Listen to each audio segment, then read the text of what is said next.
Cina teh di alam dunia mah ujian teh ulangan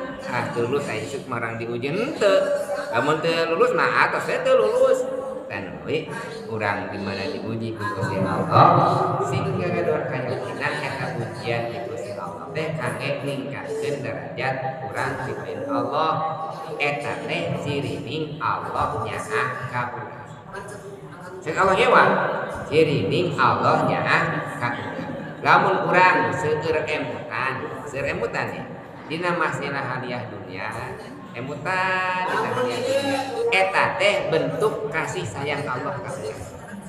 pan buktosna naon pan kulantaran teu boga duit datang ka masjid gitu pan kulantaran teu boga duit getol tahajud pan kulantaran teu boga duit getol salat duha pan kulantaran teu boga duit getol maca waqiah pan kulantaran teu boga duit getol maca naon salawat nariyah padahal 40 opatan eta tidinya teh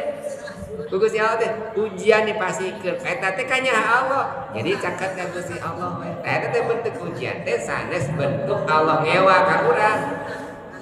ieu jalmi dibeungharkeun jalmi dimuliakeun ku Gusti Allah ieu jalmi dimiskinkeun jalmi dihinakeun ku Gusti Allah cantos bisa jadi jalmi nu miskin dimuliakeun Gusti Allah jalmi nu beunghar dihinakeun ku Gusti Allah pantes sakedik jalmi teh nyebatkeun abdi mah di kulantaran Allah nya beungharkeun ka abdi cantos Allah mintarkeun ka abdi Allah masan pangkat cantos bentuk ka nya Allah teh nalika urang siap diuji ku Gusti Allah